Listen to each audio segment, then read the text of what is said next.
Welcome, dear listener, to a tale where shadows dance with secrets and the stage becomes a battlefield of wits.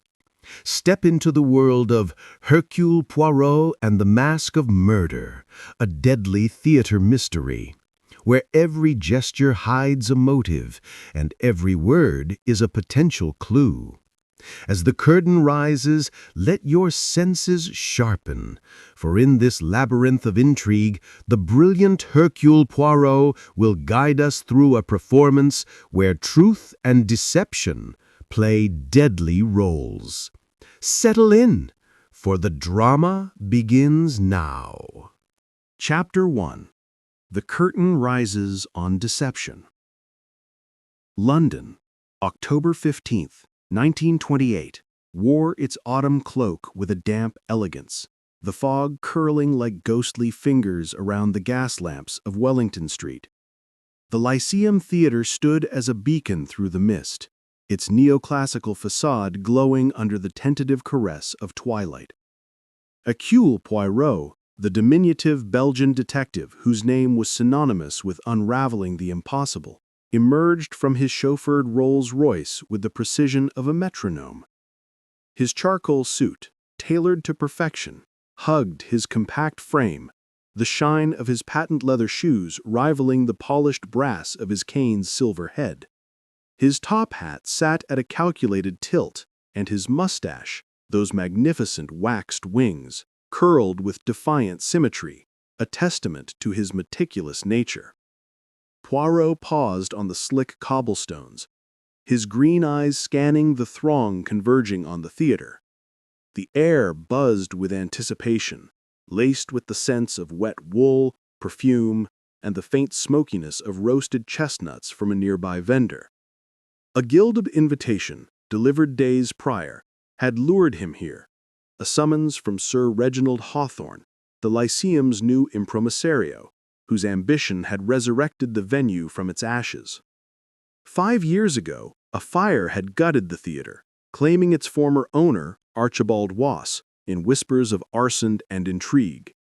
Now, reborn, it hosted the premiere of The Mask of Zanning, a Venetian tragedy of love, betrayal, and masquerade.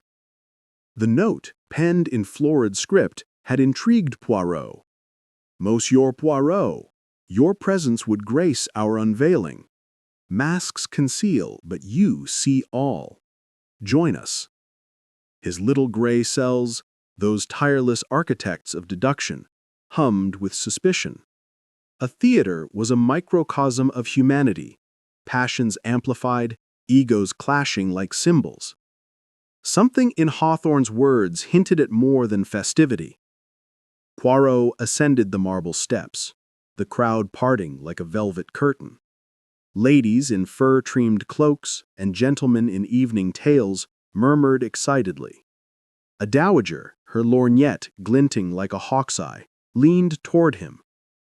"Monsieur Poirot, what a coup! They say Victor Langdon Zanny will set hearts ablaze, though his own affairs might outshine the script." Poirot bowed, a smile playing beneath his mustache. "Madame, the stage reveals truths the heart conceals. I anticipate surprises." The foyer was a cathedral of opulence, its crystal chandeliers casting prismatic light across crimson carpets and mahogany walls.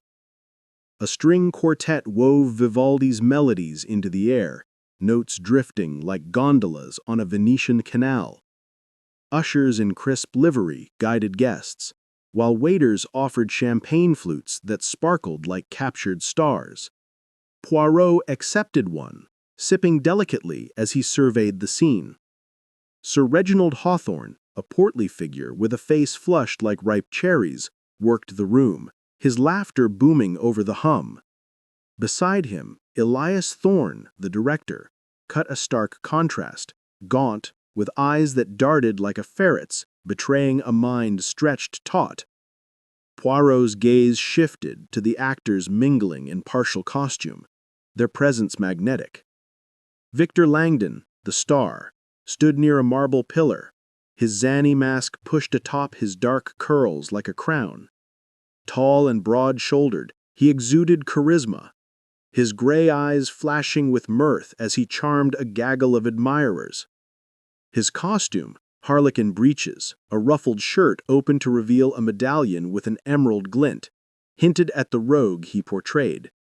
Poirot approached, extending a gloved hand. "Monsieur Langdon, a pleasure. Your Othello last season was formidable. Zanny, I hear, is your triumph." Langdon's smile was a blade, sharp and fleeting. "Poirot, the detective who unmasks minds, come to dissect our little drama?" His tone was playful, but his fingers tightened on his glass, a ripple in his composure. "No, no," Poirot demurred. "Merely to savor art. Yet masks fascinate me. They hide, but also reveal. Your Zanny, he sees all, yet courts his own doom?" Langdon's laughter echoed, but his eyes flicked across the room to Isabella Voss, the leading lady. Clad in a gown of sapphire silk that shimmered like a twilight sea, she conversed with Julian Reed, the understudy, a lithe, fair-haired youth whose boyish charm belied a hungry gaze.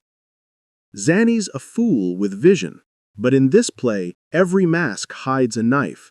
Watch closely, Poirot." He raised his glass, the emerald medallion catching the light like a conspiratory wink. Isabella glided over, her presence commanding silence. Her raven hair, coiled with a tortoise-shell comb, framed eyes of piercing emerald, eyes that held grief and defiance in equal measure. As Archibald Voss's widow, her return to the Lyceum was a resurrection of her own legend. "Monsieur Poirot, you honor us. Victor's been monopolizing the spotlight, as usual." She purred, her voice a velvet caress with an Italian lilt. Poirot kissed her hand, noting its cool firmness. "Madame Voss, your Columbina promises enchantment, a role of secrets, fitting for one who has known loss." Her smile was enigmatic, tinged with shadow. "The Lyceum is my heart's home, yet it holds ghosts. These masks, they unsettle me. Too many faces hidden tonight." Before Poirot could probe, Julian Reed joined them, offering the tray of canapés with a disarming grin. "Monsieur Poirot, a taste of Venice. The chef's attempt at cicchetti?" His blue eyes darted between Langdon and Isabella, absorbing their tension like a sponge. "Merci," Poirot said, selecting a morsel. "Monsieur Reed, an understudy's life is patience, none, yet ambition stirs the soul." Reed's grin faltered. "Patience, yes, but Victor's a hard act to follow, on stage and off." The exchange was cut short by the chime of a bell, signaling seating.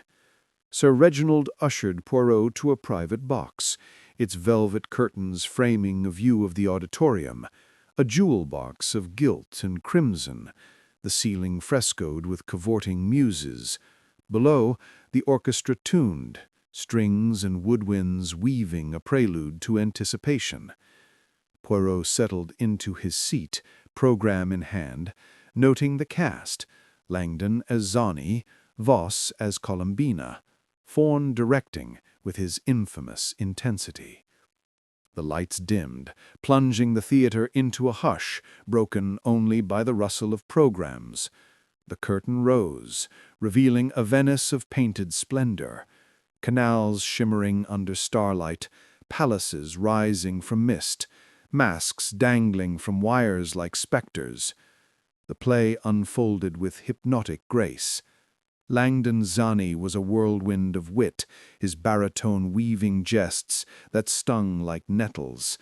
Isabella's Columbina danced with ethereal poise, her glances laden with unspoken promises. Yet Poirot's keen eye caught subtleties, Langdon's hand trembling as he donned the ornate porcelain mask, its swirling patterns glinting ominously. Isabella's slight hesitation before a line, her gaze darting to the wings where Thorn paced like a caged beast. The first act built to its climax, a masquerade ball where betrayals were unmasked. Zani, confronting a rival, raised a gulbet in a toast. "To truths revealed," Langdon declared, his voice soaring. Then, as he pressed the mask to his face for the dramatic reveal, disaster struck. His body stiffened, a strangled gasp escaping. Not scripted, Poirot knew instantly.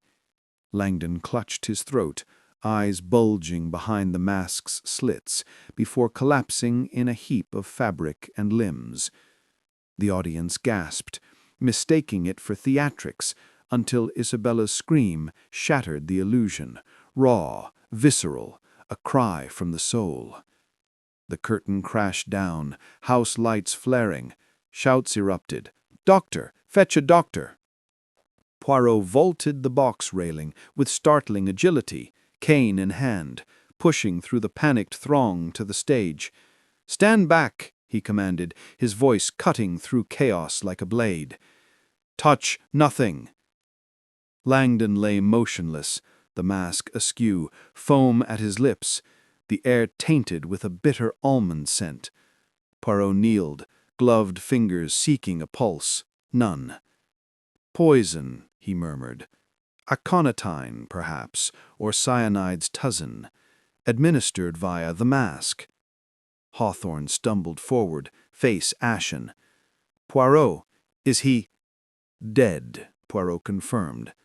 "Murder, most deliberate." Thorn barked orders to seal exits, while Isabella knelt beside the body, tears carving paths through her makeup. "Victor, why?"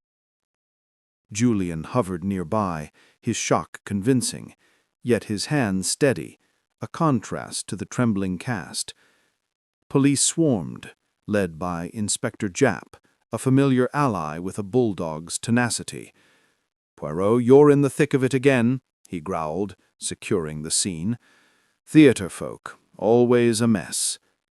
"Oui, mon ami, but this is no accident. The poison was precise, timed for the spotlight."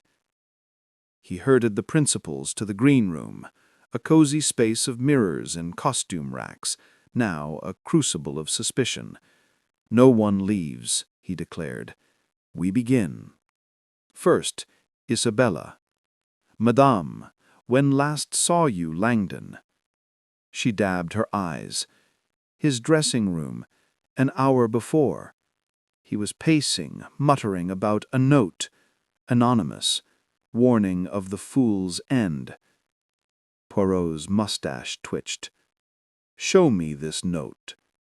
She shook her head. "He burned it, said it was nonsense." Thorn was next, his gaunt frame tense. "I inspected props at 6. That mask, Murano glass, unique, untouched on my watch." Julian added, "I saw Victor at rehearsal. He was edgy, argued with Hawthorne over royalties." Hawthorne bristled.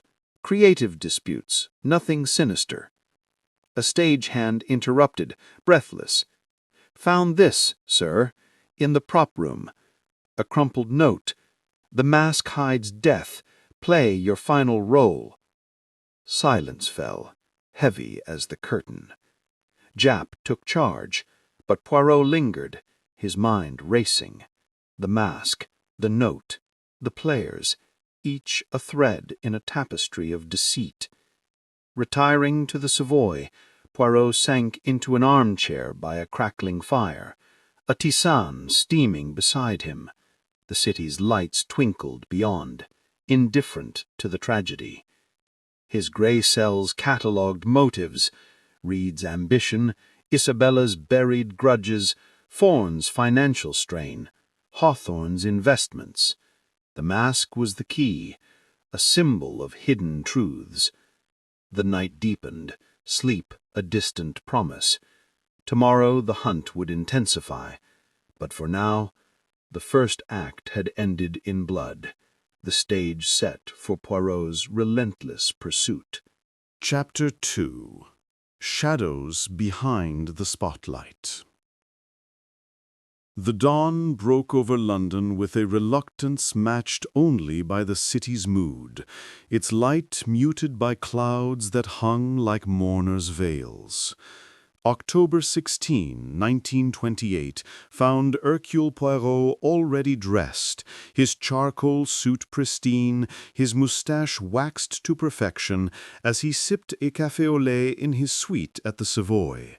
Sleep had been a fleeting guest, chased away by visions of Victor Langdon's collapse, the porcelain mask gleaming with malice, and the cryptic note that mocked from the prop room. The mask hides death. His gray cells churned, piecing together the fragments of last night's tragedy. This was no random act. It was a performance scripted with precision, its roots buried in secrets Langdon had carried to his grave.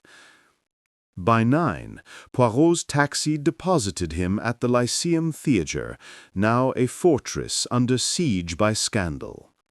Newsboys shouted headlines, "Stage star poisoned in masked murder," while police cordons held back gawkers.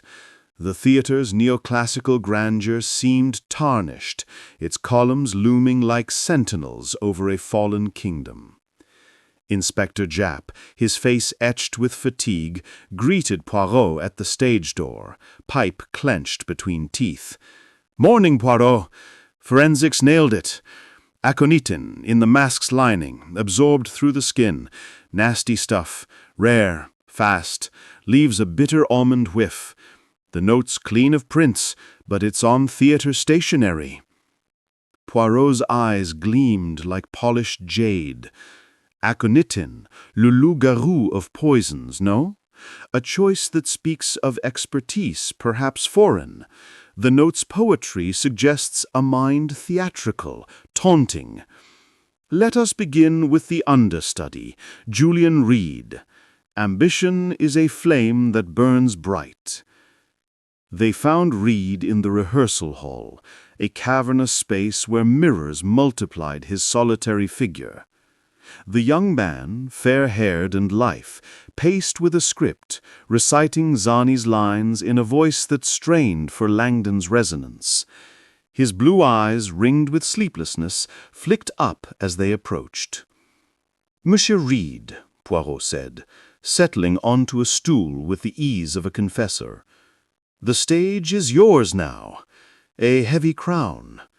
Tell me of Langdon, your mentor or your rival?" His jaw tightened, the script crumpling in his fist. "Rival. Victor treated me like a prop. Useful when needed, ignored otherwise.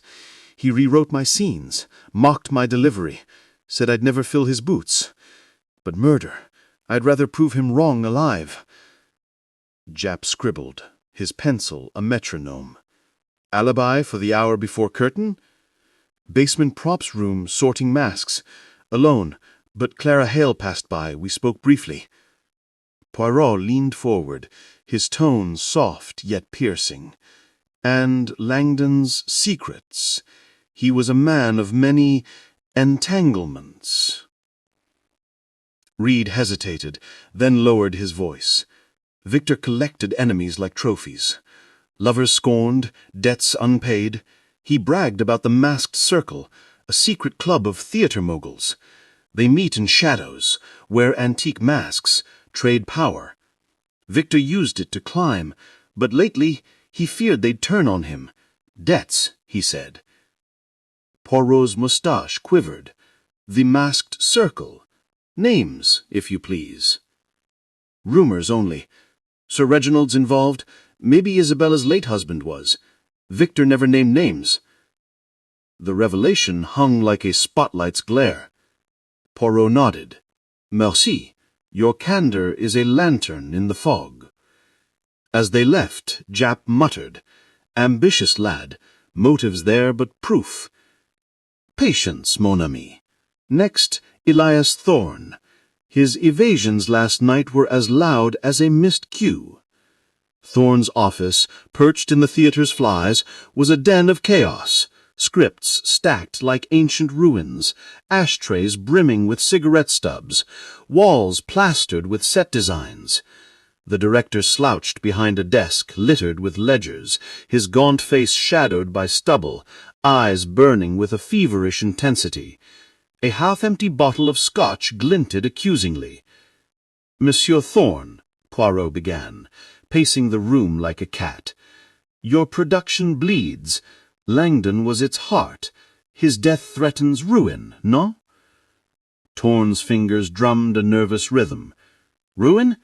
It's a catastrophe. Investors are bolting. We're hemorrhaging funds. Victor was our draw. Without him, we're a ghost town.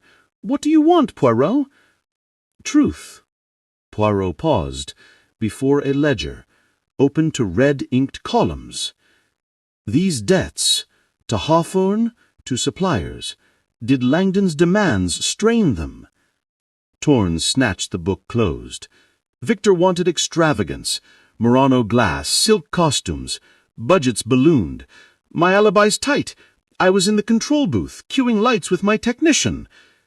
"Your nephew," Poirot noted, "loyalty can blur vision. And Langdon's habits, his affairs." Thorne's laugh was a rasp, a circus. He charmed Isabella, flirted with Clara, even eyed Reed's sister once. But his real trouble was the circle. He dragged me to a meeting. Cloaked figures, cryptic oaths. Victor traded secrets there, but crossed someone. Blackmail, I'd wager. Poirot's eyes narrowed. Blackmail. By whom? Thorne shrugged. He wouldn't say. Only that exposure would end him. The interview ended, but the ledger's red ink lingered in Poirot's mind, a motive as vivid as stage blood. They descended to the theater's archives, a vaulted cellar where dust hung like a curtain. Shelves groaned under boxes of faded playbills and photographs, the air thick with the scent of aged paper. A constable unearthed Langdon's file. Clippings of triumphs, scandals in tabloids. Heartbreaker leaves trail of tears. One article hinted at the masked circle, a shadowy cabal rigging auditions and silencing critics. Then, tucked behind a crate, Poirot found a leather-bound diary, its cover embossed with V.L. He opened it, gloved hands reverent. Entries chronicled Langdon's conquests. March 10, seduced the Baroness. Her pearls funded Paris. Darker notes followed. Circle demands payment. Forged passport for entry. Jewels from Voss estate hidden in vault. S.R. threatens exposure. Another.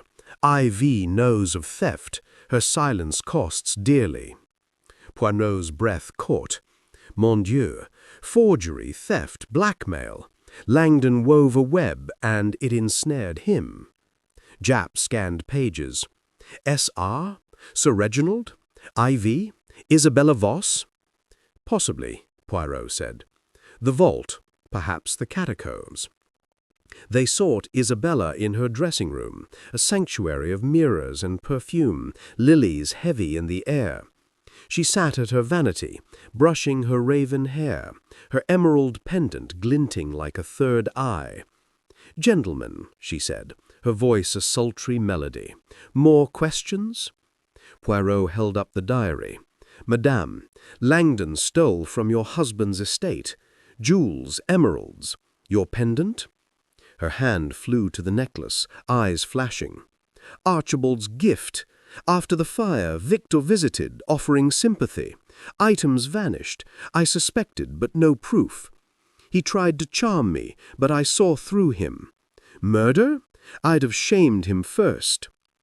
Her alibi, alone, preparing, yet a maid later confirmed seeing her near the prop room. Midday brought a tense gathering in the green room, where the cast sought solace in tea and whispered fears. Sir Reginald presided, his joviality strained. "We'll rally, friends. The show—" A scream cut him off. Clara Hale, the ingenue, clutched her throat, dropping a teacup that shattered like gunfire. Foam flecked her lips, eyes wide with terror. "Poison!" she gasped. Poirot surged forward. "Spit it out. Do not swallow." He forced her to retch into a basin as Japp summoned medics. The tea, laced with aconitine, a non-lethal dose, forensics confirmed. Clara survived, trembling. "Who poured it?" Hawthorne roared. "Reed pointed at Thorne. He handled the pot." Thorne snapped back. "Nonsense. I took none." Poirot calmed the chaos. This attack, crude, unlike the mask, a warning or a copycat. In the aftermath, Poirot ventured into the catacombs, lantern casting shadows on damp stone walls. The air was chill, echoing with drips like a heartbeat. Navigating twists, he found a loose panel, bricks yielding to reveal a narrow passage. Footprints in the dust, a scrap of harlequin fabric, Langdon's costume. The tunnel led to an alley exit, unguarded. "Voilà," Poirot whispered. "The killer's path, entry for sabotage, escape for evasion." He emerged, triumph tempered by unease. The passage was a breakthrough, but hinted at deeper conspiracies. The masked circle loomed, its influence a spectre. Seeking further clues, Poirot visited a Hatton Garden pawnbroker, Mr. Goldstein, known for theatre folks' dealings. The old man peered at the diary's jewel descriptions. Emeralds? Aye. A set passed through, sold by a masked man, voice muffled. Cash, no names. The circle's mark, Poirot mused. Back at the Lyceum, Isabella confronted them, her composure fraying. "My pendant, it's real. Archibald's last gift." A jeweler's test revealed it. Glass, a fake. "Replaced," Poirot said. "Langdon's theft." Reed, overhearing, added, "Victor owed everyone. Gambling debts. I lent him money. He laughed it off." Thorne nearby muttered, "He dipped into production funds too. Hence our debts." A telegram from Paris arrived via Poirot's contacts. Langdon's forged passport traced to a circle-linked forger. Embezzlement in France, it read. Fled prosecution. The web tightened. In a private moment, Poirot pressed Hawthorne. "Your loans to Thorne, secured by jewels?" Hawthorne sighed. "Victor promised emeralds. He defaulted. I leaned hard." Motive unveiled. Financial desperation. As evening fell, Poirot lingered in the catacombs, lantern low. A faint scrape, footsteps retreating. He pursued, but found only a dropped beloved, monogrammed J.R. The day closed with suspects circled, the passage a silent witness to treachery. Poirot stood in the alley, London's pulse thrumming around him. The killer's mask was slipping, but the stage was set for darker acts. Chapter 3. Whispers of the Phantom Mask. The morning of October 17, 1928, dawned with a chill that seeped into London's bones, the sky a leaden shroud over the Thames. Hercule Poirot stood at his window in the Savoy, gazing at the river's sluggish flow, his reflection a study in resolve. The previous day's discoveries, Langdon's damning diary, the concealed catacomb passage, the second poisoning attempt on Clara Hale, had sharpened his focus. The masked circle, that shadowy cabal, loomed like a spectre, its influence threading through every suspect. Aconitine, the killer's venom, was no common poison. Its rarity pointed to a mind both cunning and worldly. As Poirot adjusted his tie, his mustache quivered with anticipation. "The theatre," he murmured, "is a mirror of the soul, and today we shall polish it to reveal the cracks." By 10, he was at the Lyceum, its grandeur now a facade for dread. Police tape crisscrossed the entrance, constables nodding as he passed. Inspector Japp, nursing a cup of tepid tea, met him in the foyer, where chandeliers hung dim, their crystals muted like tears frozen in time. "Poirot, you're relentless," Japp said, his voice rough from sleepless nights. "The tea from yesterday, traces of aconitine, diluted enough to scare, not kill. Clara is shapen but talking. We've got the cast under lockdown. They're fraying like old ropes." Poirot's eyes gleamed. A second attempt, clumsy yet bold. The killer tests our vigilance. Let us explore the poison's source and the theater's ghosts. There is talk of a phantom mask, a legend perhaps, but legends hide truths. Japp grunted. "Ghost stories? You're chasing shadows." "None, mon ami," Poirot replied. "Shadows point to light. To the prop room, if you please."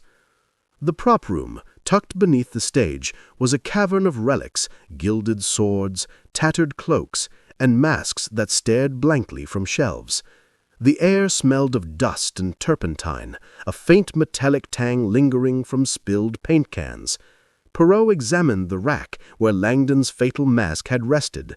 Its twin, a backup, still pristine, its porcelain surface etched with swirling vines. He donned gloves, inspecting the lining. No poison here, he noted, but the craftsmanship, Murano, as Thorne claimed, imported, costly. Who handled these? A stagehand, a wiry man named Tompkins, with a nervous tic, hovered nearby. "I checked 'em daily, sir," he stammered. "Mr. Thorne's orders. No one touched that mask but me and the props master, Mr. Duval." "Duval?" Poirot arched. "Tell me of him." Tompkins shifted. French, quiet, been with the Lyceum since before the fire. Travels a lot, says he sources props from abroad. Odd bloke, keeps to himself. Japp scribbled. "Where's Duval now?" "Called in sick today," Tompkins said. "He lives in Stepney, I think." Poirot filed the name away, his gray cells buzzing. A props master with foreign ties, absent on this critical day? Suspicious. "Merci, Tompkins. Now show me where the note was found." The stagehand led them to a cluttered corner where a crate of Venetian lanterns had concealed the note. "The mask hides death." Poirot knelt, his lantern revealing a faint smudge on the crate's edge. Grease paint, green, like that used for Pantalone's makeup. "An actor's trace," he murmured, "or a deliberate misdirection." Their next stop was the theater's library, a dusty nook above the auditorium where records of past productions moldered. Poirot sought the legend Japp had dismissed, the phantom mask. A yellowed ledger from 1893, its pages brittle as autumn leaves, yielded the tale. And Elizabeth Marwood, a Victorian actress, had worn a cursed mask during a performance of The Jester's Curse. She collapsed mid-scene, poisoned, and her death blamed on a rival's jealousy. The mask, said to be haunted, vanished after the inquest, but whispers persisted of its return during the Lyceum's darkest nights. Elizabeth's lovers swore vengeance, the ledger read, vowing the mask would claim those who betrayed the stage. Poirot closed the book, dust swirling like ghosts. A parallel, no? History echoes in Langdon's fate. Let us find this Duval. Japp dispatched a constable to Stepney, while Poirot turned to the cast, gathered in the rehearsal hall under police watch. The air crackled with tension, eyes darting like minnows. Isabella Voss sat apart, her emerald pendant a beacon in the dim light. Julian Reed paced, script in hand, while Elias Thorne chain-smoked, his gaunt face a map of strain. Sir Reginald Hawthorne, attempting joviality, offered biscuits from a tin, his hands trembling slightly. Poirot addressed them, his voice a calm anchor. "Mes amis, the phantom mask, a legend of poison and betrayal. Who among you knows of it?" Clara Hale, pale but composed, spoke first. "My grandmother was a dresser here in the 90s. She told me of Eliza Marwood, said the mask was cursed, hidden in the theater's vaults. Actors feared it." Thorne snorted. "Superstition. This is a business, not a séance." Isabella's eyes narrowed. "Don't dismiss it, Elias. After Archibald's fire, I found a mask in his study, old, eerie. I locked it away. Victor, he asked about it once." Poirot's mustache twitched. "Where is it now, madame?" "In my flat, in Chelsea," she said. "I'll fetch it." Before they could press further, a commotion erupted. A stagehand burst in, breathless. "It's the backdrop, moving on its own!" The cast rushed to the stage, Poirot and Japp trailing. In the dim auditorium, a massive canvas backdrop, a Venetian plaza, swayed as if caught in a breeze. Then, from the shadows, a figure appeared, cloaked, wearing a porcelain mask identical to Langdon's, its eyes hollow. It glided across the stage, silent, before vanishing into the wings. Screams echoed. Clara clung to Reed, while Thorne cursed. "A prank," he barked, but his voice shook. Poirot, undaunted, sprinted to the wings, cane tapping. The figure was gone, but a trap-door stood ajar, leading to the catacombs. He descended, lantern high, Japp at his heels. The passage was familiar, the concealed tunnel from yesterday, but now bore fresh marks, a scuff of boot polish, a dropped pearl button. "Our phantom is flesh," Poirot said, "a ruse to frighten or distract." Back on stage, he gathered the cast. "This apparition, staged. Someone knows the theatre's secrets, Monsieur Thorne. Your props master, Duval. Where did he source the aconitine?" Thorne paled. "Duval? He traveled to Istanbul last year, brought back herbs, pigments, said they were for authenticity." Japp's eyes widened. "Istanbul. Aconitine is sourced from there. We need him." The constable returned, grim. "Duval's flat's empty. Neighbors say he left at dawn, bags packed." Poirot's mind raced. A fugitive props master, tied to exotic poisons. But was he the mastermind or a pawn? He turned to Clara. "Mademoiselle, you spoke with Reed before the poisoning. Did you see Duval?" She nodded, trembling. "He was in the props room, mixing something. Said it was for paint. Smelled sharp like medicine." The cast dispersed, under orders to remain on site. Poirot and Japp retreated to the green room, where a tray of sandwiches sat untouched, suspicion poisoning even sustenance. Over tea, carefully inspected, Poirot shared his findings. The phantom mask ties to Eliza Marwood, whose death mirrors Langdon's. The circle, perhaps, revived her curse as cover. Japp rubbed his chin. "You think they're staging a legend?" "We," Poirot said. "But the button, the polish, sloppy. Our killer grows desperate." Their next move was Isabella's Chelsea flat, a Georgian townhouse draped in ivy. She led them to a locked cabinet, producing a velvet box. Inside lay a mask, aged, but identical to Langdon's, porcelain, vine-etched, its interior stained faintly brown. "I found it after the fire," she said. "Archibald called it Eliza's bane. I thought it superstition." Poirot examined it, detecting no poison, but a faint scent of decay. "This is no murder weapon, but a symbol. Someone knows its history." Back at the Lyceum, the afternoon waned with interrogations. Reed admitted overhearing Langdon argue with Duval about debts to the Circle. Thorne revealed Duval's obsession with Victorian theatre law, often muttering about cursed relics. Hawthorne, flustered, confessed to funding Duval's travels, hoping for rare props to boost ticket sales. A breakthrough came via a telegram from Poirot's contacts in Istanbul. Aconitine was sold to a Frenchman, matching Duval's description, paid in Venetian lira.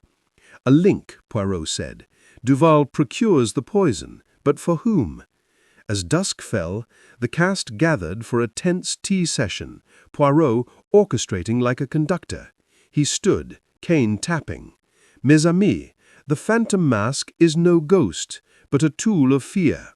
Someone among us, or fled, wields it. Speak now, or the net tightens." Accusations flew. Reed pointed at Thorne. You pushed Duval to source exotic props. Thorne retorted. You were skulking in props, jealous of Victor.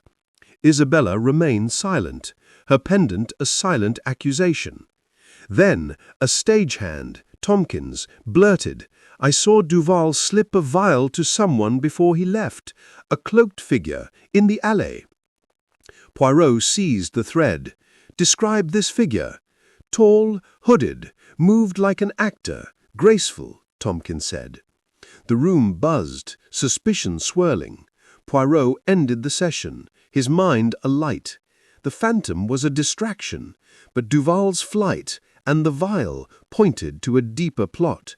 He slipped to the catacombs once more, lantern casting eerie shapes.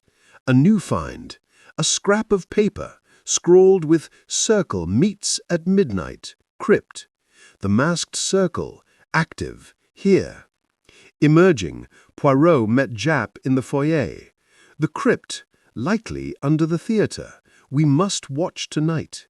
Japp nodded. I'll post men, but this circle, they're ghosts themselves. Non, Poirot said.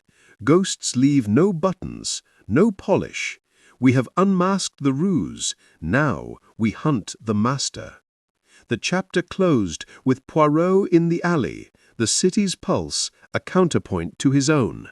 The phantom mask had been debunked, but the killer's true face remained veiled, the crypt promising answers in the shadows to come. Chapter 4. Betrayals in the Dressing Room. The evening of October 17, 1928, cloaked London in a tempest's embrace, rain lashing the city like a scorned lover's wrath. Thunder rumbled, a basso profundo that echoed the turmoil within Hercule Poirot's mind as he stood in the Lyceum Theatre's foyer, his umbrella dripping onto the crimson carpet. The day's revelations, the phantom mask's legend, the fugitive props master Duval, the cryptic note hinting at a midnight meeting of the masked circle, had sharpened his resolve.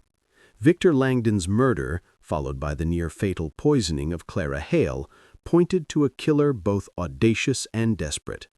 The aconitine-laced mask, the hidden catacomb passage, and now the specter of a secret society wove a tapestry of deceit that Poirot was determined to unravel. His mustache, waxed to perfection despite the damp, quivered with anticipation as he murmured, "The stage is set, but the players falter. Tonight we expose the cracks in their masks." Inspector Japp met him at the stage door, his rain-soaked mackintosh dripping, his face etched with the strain of a case spiraling beyond control. "Poirot, you're a glutton for punishment," he growled, shaking water from his hat. "Duval's vanished. Stepney Flat cleared out. Neighbors say he caught a dawn train. We've got men at the stations, but he's a ghost. That crypt note you found, circle meets at midnight. We're watching the catacombs, but this storm's a nightmare for surveillance." Poirot's eyes gleamed like polished jade. "A storm, mon ami, conceals but also reveals. Footprints in mud, voices carried by the wind. Let us focus on Madame Voss. Her pendant, a fake, ties to Langdon's thefts. Her heart holds secrets, perhaps vengeance."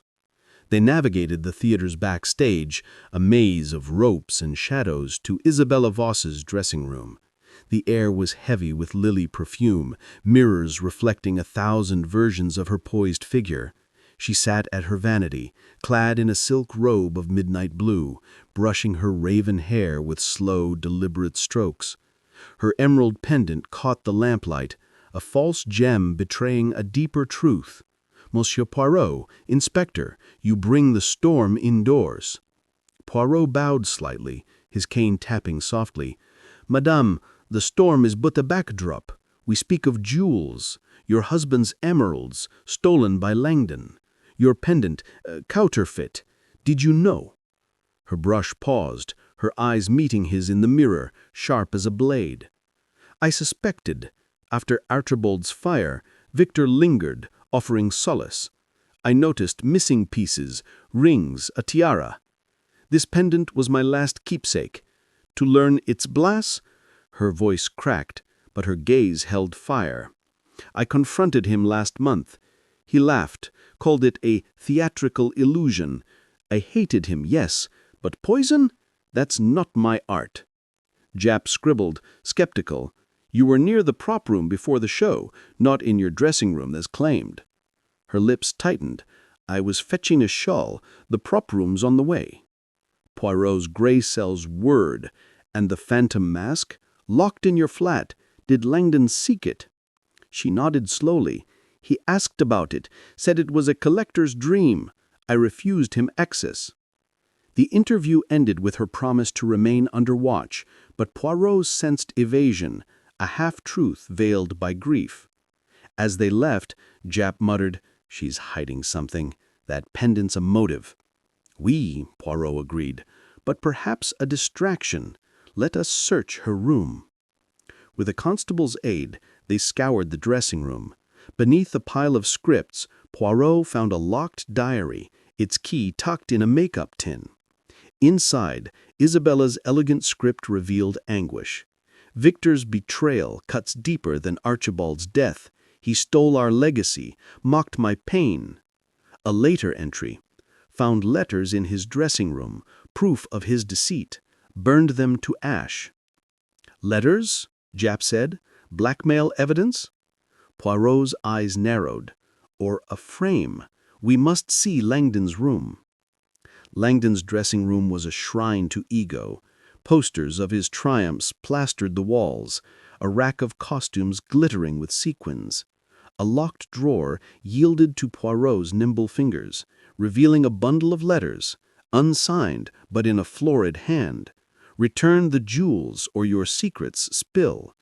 Another contained a vial, its label faded, but bearing traces of aconitine, confirmed by a quick test Jap's chemist provided. "Mon Dieu," Poirot whispered. "Planted, perhaps to point to Isabella. Too convenient." As they catalogued the find, thunder crashed, and the theater plunged into darkness, the storm severing power. Gasps echoed from the rehearsal hall, where the cast huddled.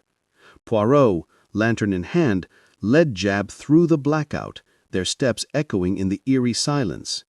In the props room, a clatter drew them, a crate overturned, a figure fleeing into the shadows. "Stop!" Jap shouted, but the figure vanished down a corridor.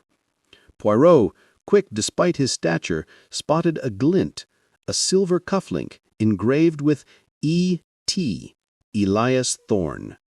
They found Thorne in the auditorium, lighting candles with trembling hands. "Power's out," he snapped. "What's this about?" Poirot held up the cufflink. "Yours, monsieur? Found where a thief fled?"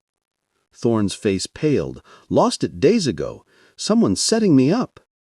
The blackout had been a cover. Someone had tried to steal the vial. Poirot, suspecting a trap, had anticipated such a move. He'd instructed a stagehand to watch the props room, and the lad now reported, saw a shadow, tall, cloaked, dropped that cufflink trying to grab a box. Poirot's mind raced. The thief aimed to destroy evidence, or plant more. He gathered the cast in the candlelit green room, their faces ghostly in the flickering glow. "Mes amis," he said, his voice a beacon. "Someone sought to erase proof tonight. The vial in Langdon's room, aconitine, placed to accuse Madame Vauss, but it is a clumsy lie." Isabella gasped, her hand at her throat. "You think I'm framed?" "Perhaps," Poirot said, "or you frame another." Accusations flared. Julian Reed pointed at Thorne. "You've been dodging questions, Elias. That cufflink, too neat." Thorne retorted, "You're too eager to take Victor's place, boy." Sir Reginald, sweating, muttered about insurance claims, while Clara Hale shrank back, eyes darting. Poirot raised a hand. "Enough. The truth lies in connections. Monsieur Thorne, your love affair, rumored with a cast member, Langdon knew?" Thorne froze, then nodded.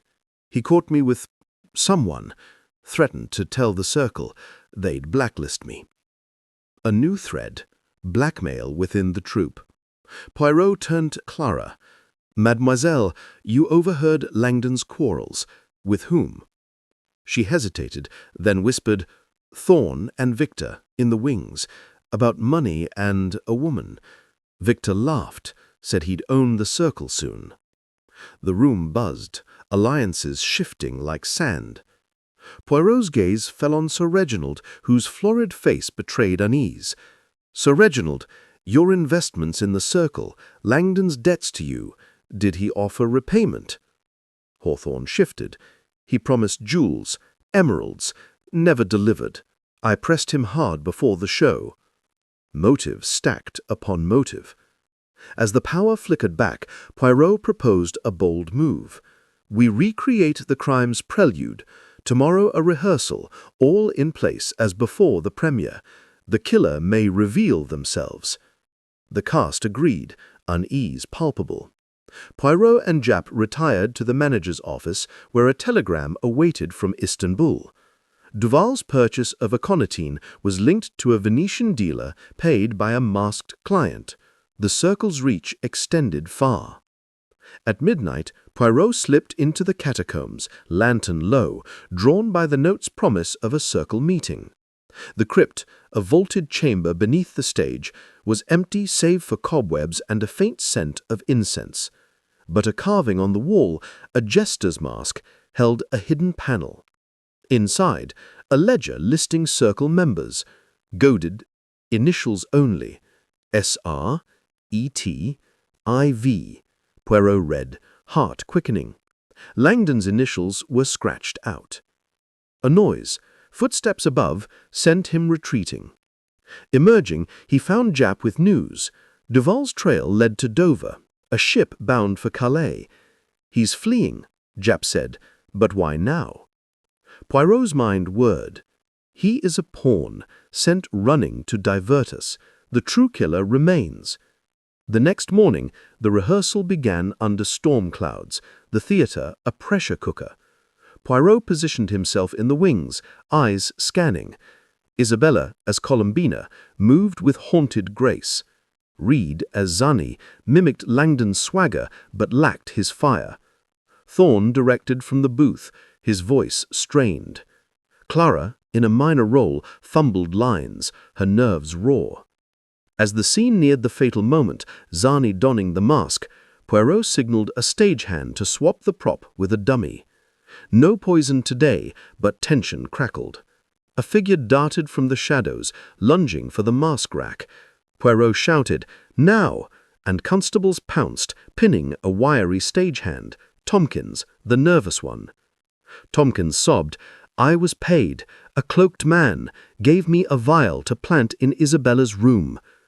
"Who?" Japp demanded. "Didn't see his face, masked," Tompkins cried. Poirot's triumph was measured.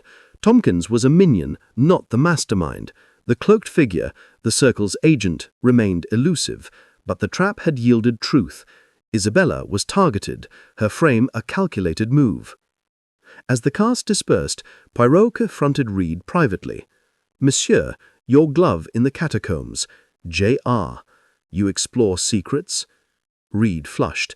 "I was curious, heard rumors of the crypt, found nothing." A lie, Poirot sensed, but pressed no further. Instead, he examined the vial from Langdon's gnome, its label tracing to a London apothecary frequented by theatre folk. The owner recalled a cloaked buyer, voice muffled, paying in gold. The day waned with Poirot piecing the puzzle. Tompkins's admission cleared Isabella partially, but her diary's rage and Thorn's blackmail hinted at deeper ties. The circle's ledger suggested a conspiracy spanning years, Langdon's death a reckoning for his betrayals. In the quiet of the green room, Poirot shared tea with Clara, probing gently. "You loved Langdon, no?" She blushed, admired, not loved. "He promised to boost my career, but used me, stole my ideas, mocked my dreams." Another motive, softer but sharp. Poirot's grey cells catalogued: Thorn's affair, Hawthorne's greed, Reed's ambition, Isabella's vengeance, Clara's disillusionment. As night fell, the storm abated, leaving a city washed clean but restless. Poirot stood in the auditorium, the empty stage a canvas of possibilities. Tompkins's admission was a step, but the circle's shadow loomed. The crypt's ledger, the cloaked figure, Duval's flight, all pointed to a mastermind orchestrating from the wings. The chapter closed with Poirot in his suite, a tisane steaming, London's lights a distant pulse. The Fremont Isabella was foiled, a minion caught, but the killer's true face remained masked, the circle's midnight secrets beckoning like a siren's call. Chapter 5. The Encore of Truth. The morning of October 18, 1928, draped London in a veil of silver mist, the Thames a mirror reflecting the city's restless heart. Hercule Poirot stood in his suite at the Savoy, gazing out as dawn painted the skyline in hues of rose and ash. His reflection in the window was a study in resolve. Charcoal suit immaculate, tie knotted with precision, moustache a symmetrical flourish. The past day's discoveries, Victor Langdon's poisoned mask, the near-fatal attack on Clara Hale, the fugitive props master Duval, and the masked circle's cryptic ledger, had woven a web of intrigue that demanded resolution. The stagehand Tompkins' confession, implicating a cloaked figure, had been a breakthrough, yet the killer remained a phantom, their motives tangled in a knot of ambition, betrayal, and greed. "Today," Poirot murmured, adjusting his cufflinks, "we stage the truth, and the curtain falls on deception." By 10, he was at the Lyceum Theatre, its neoclassical facade now a somber monument under the weight of tragedy. Police cordons held firm, though the press swarmed like locusts, their shouts muffled by the mist. Inspector Japp met him in the foyer, his face haggard, a fresh pipe clenched between teeth. "Poirot, you're pushing us to the brink," he said, rubbing his eyes. "Duval's trail's cold, last seen boarding a ferry in Dover. The cloaked figure Tompkins mentioned, no trace. But that ledger you found, initials SR, ET, IV, it's got the yard buzzing. The circle's real, and they're deep in this." Poirot's eyes gleamed like polished jade. "Oui, mon ami. A conspiracy of masks. But the killer grows reckless. Tompkins was a pawn, the vial a clumsy frame. Tonight we bait the trap. A staged rehearsal, the mask as lure. The guilty will move." Japp nodded, skeptical but trusting. "Risky, but I'm game. We've got constables in the wings. Who's your prime suspect?" Poirot tapped his cane. "All are players until the final bow.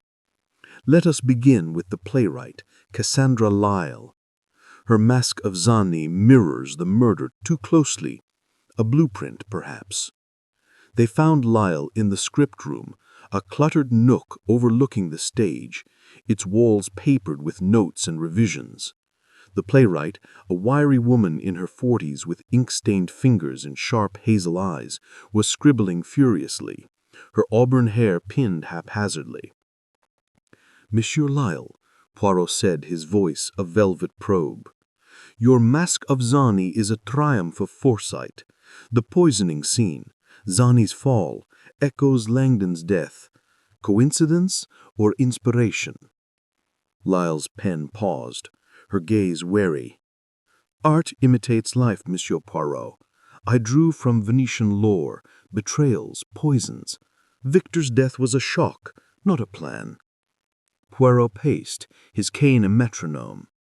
"Yet your script was revised last month, adding the mask's poison. Who suggested it?" She hesitated, then sighed. "Victor.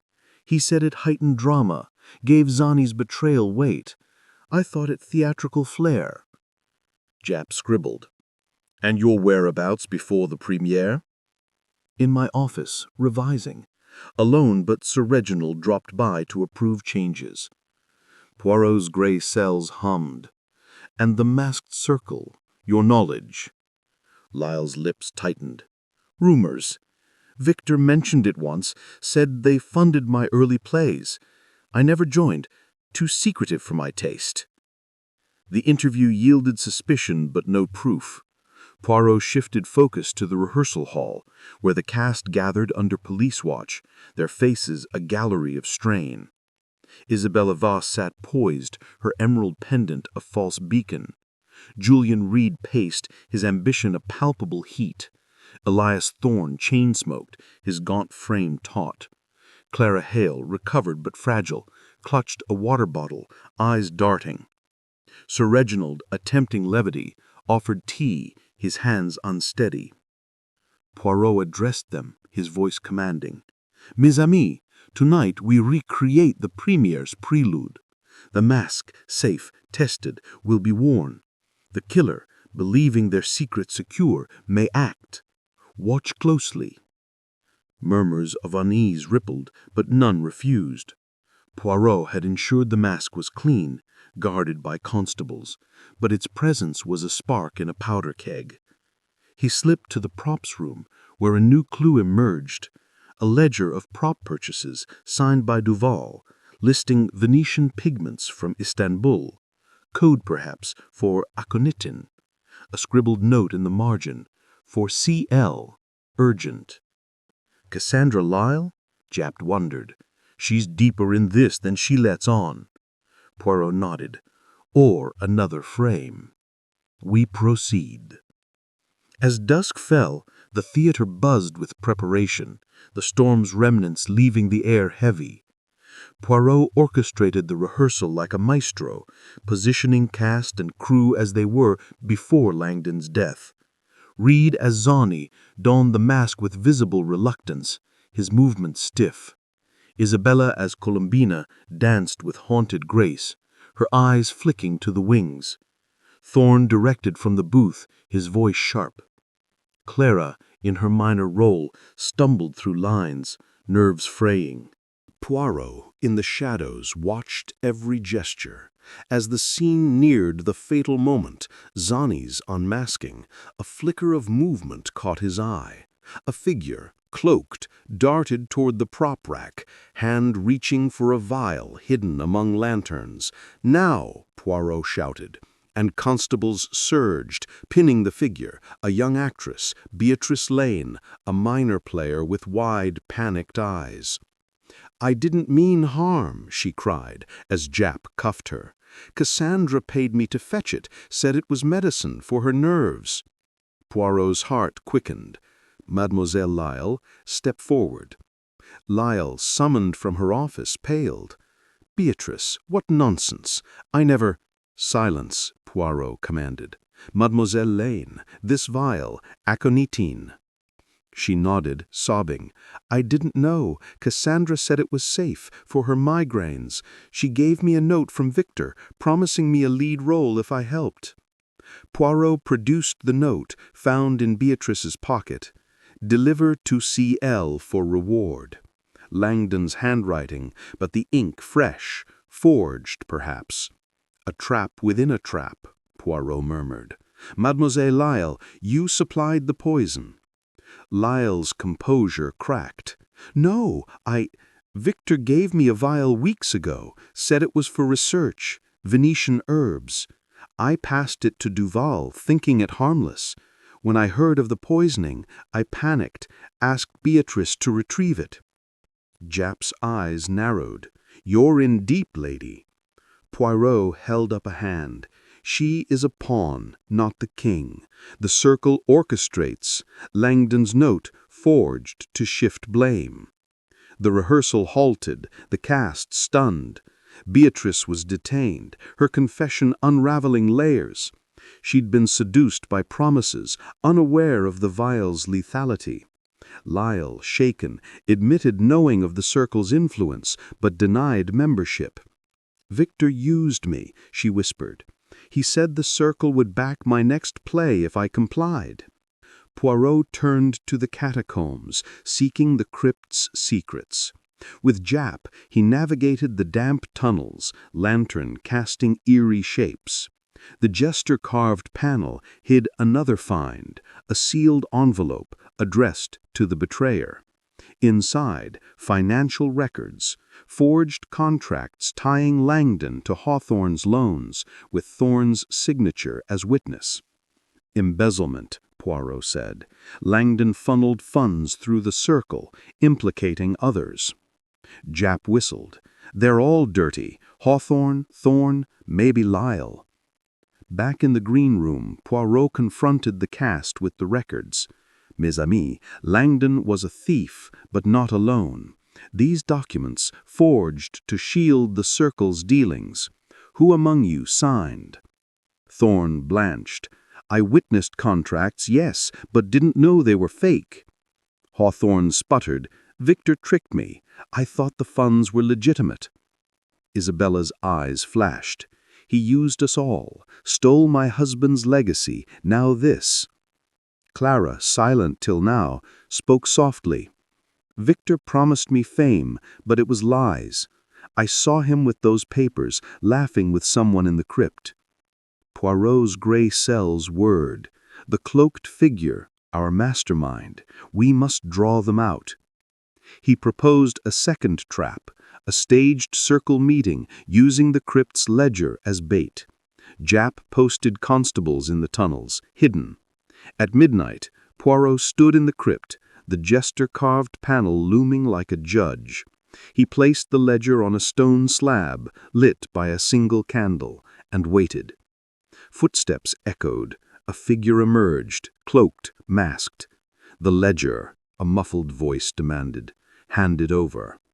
Poirot stepped forward, cane raised. Reveal yourself or face justice. The figure lunged, but constables sprang. Unmasking, Duval, the props master, eyes wild. I had to, he shouted. The circle ordered it, clean up Langdon's mess. Poirot's triumph was swift. Monsieur Duval, you supplied the aconitine, planted the vial, but who commands you? Duval's defiance crumbled. I don't know their face, only orders through notes. They promised to protect me. Jap cuffed him, but Poirot knew the true killer remained. Duval was a tool, not the architect. The ledger's initials, S.R., E.T., I.V., pointed to a conspiracy, but one name was missing. In the auditorium, Poirot gathered the cast, their faces a gallery of fear. Duval is caught, but the mastermind watches. The circle's power is in secrecy, but secrets crack under light. Reed whispered, Is it over? Non, Poirot said, but the encore nears. As dawn broke, Poirot stood in the foyer, the theater silent. The ledger, Duval's arrest, and Beatrice's confession had cleared innocence. Isabella's frame dissolved, Lyle's role clarified. Yet the cloaked figure, the circle's heart, eluded him. The stage was set for a final act where truth would take center stage. Chapter 6. The Final Bow. The dawn of October 19th, 1928, broke over London with a clarity that belied the turmoil within the Lyceum Theatre's ancient walls. The city stirred under a sky of burnished gold. But for Hercule Poirot, standing in his suite at the Savoy, the morning held the weight of resolution. His reflection in the window, charcoal suit pristine, mustache a symmetrical triumph, mirrored a mind honed to a razor's edge. The past days had been a symphony of clues: Victor Langdon's death by a poisoned mask, Clara Hale's near-fatal tea, the fugitive props master Duval's arrest, and the masked circle's ledger with its damning initials, S.R., E.T., I.V. Each thread, from the concealed catacomb passage to the forged contracts, pointed to a killer orchestrating from the shadows. Today, Poirot murmured, adjusting his tie, the little gray cells deliver justice and the curtain falls. By 9, he was at the Lyceum, its neoclassical facade a silent witness to the drama within. The foyer, once aglow with chandeliers, now felt like a mausoleum, police cordons a stark reminder of the stakes. Inspector Japp met him at the stage door, his face a map of exhaustion, pipe unlit. "Poirot, you're a bloodhound," he said, voice gravelly. "Duval's talking, claims he was just a courier for the Circle, planting vials, forging notes, says the real killer's still here, pulling strings. That Ledger's got the Yard in a frenzy. SR is Sir Reginald, ET is Thorne, IV is Isabella. But who's the mastermind?" Poirot's eyes gleamed like polished jade. "The Circle hides many, but one wears the true mask of murder. We gather all in the auditorium, mon ami, a performance to unmask the guilty." Japp nodded, rallying constables. "Risky, but you've earned it. What's the play?" "A reconstruction," Poirot said, cane tapping rhythmically. "Not of the crime, but of motives. The killer will betray themselves under pressure." The auditorium was transformed into a court of truth, its crimson seats filled with the cast and crew, their faces a gallery of dread and defiance. Isabella Voss sat center, her sapphire gown a stark contrast to her pale cheeks, the false emerald pendant glinting like a lie. Julian Reed, now Zanny, fidgeted, his ambition dimmed by fear. Elias Thorne slouched, cigarette dangling, his gaunt features taut. Sir Reginald Hawthorne, sweating despite the chill, clutched a ledger as if it were a shield. Clara Hale, fragile but resolute, sat beside Beatrice Lane, the actress who'd fetched the vial for Cassandra Lyle. Lyle herself, the playwright, hovered at the edge, her sharp eyes wary. Poirot took the stage, his diminutive figure commanding as he stood beneath the proscenium arch, the empty mask rack a silent accuser. "Miss Amie," he began, his voice a velvet blade. "Victor Langdon's death was no accident, nor was Clara's poisoning a mere warning. The masked circle, with its oaths and shadows, binds you all, yet one among you wove a plot of death. Let us unravel it." He paced, cane a metronome, eyes scanning each face. "We begin with motive. Monsieur Langdon was a thief, of hearts, jewels, and trust. His diary revealed embezzlement, forged identities, and stolen emeralds from Archibald Voss's estate. Madame Voss, your hatred was justified, no?" Isabella's lips tightened, her voice steady. "He betrayed me, stole my legacy, but I'd have exposed him, not killed him." Poirot nodded, turning to Thorne.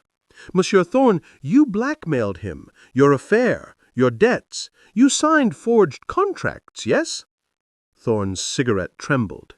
"He threatened to ruin me. I signed, but I didn't poison him." Sir Reginald interjected, voice booming. "Victor owed me thousands. I pressed him, but murder? Absurd!" Poirot raised a hand. "Patience. Mademoiselle Lyle, your script foretold the poison, Victor's suggestion, yet you profited from the Circle's funds. And you, Monsieur Reed, ambition burned bright. Zanny's role is yours now." Reed flushed. "I wanted his part, not his death." Clara whispered. "Victor used us all, promised me fame, then mocked me." Poirot's gaze softened. "And you, Mademoiselle Lane, you fetched the vial, believing it medicine, a pawn, like Duval." Beatrice nodded, tears welling. "I trusted Cassandra." Lyle snapped. "I was used too. Victor gave me that vial, said it was for research." The room crackled, accusations swirling like leaves in a storm.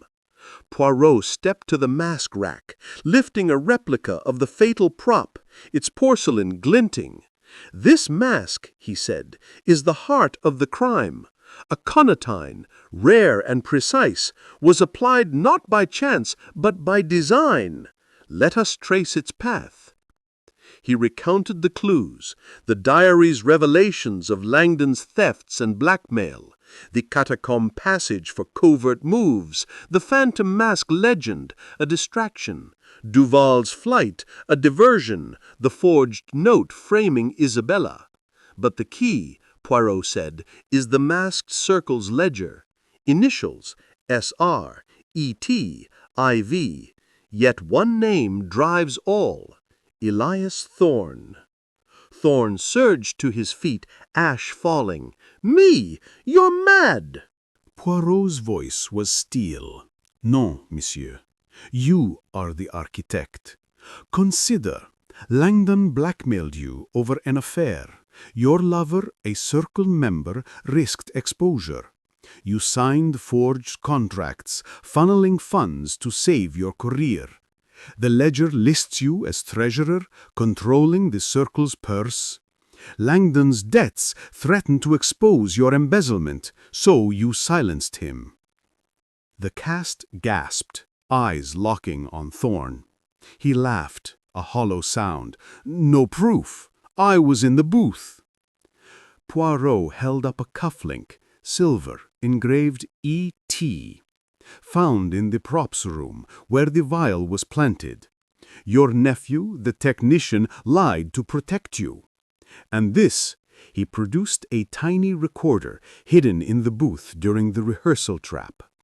Your voice instructing Duval to plant the vial, promising him escape.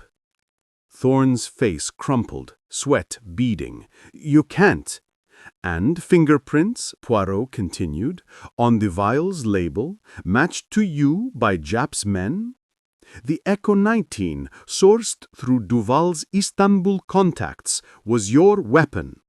The masked phantom, your ruse, inspired by Eliza Marwood's legend to sow fear." Isabella's voice cut through. "Why, Clara? Why frame me?" Poirot turned. "Clara overheard your quarrels with Langdon. She was a risk. The tea, a diluted dose, was a warning to silence her. The vial in your room, Madame Voss, was Thorne's attempt to shift blame, knowing your motive was strong."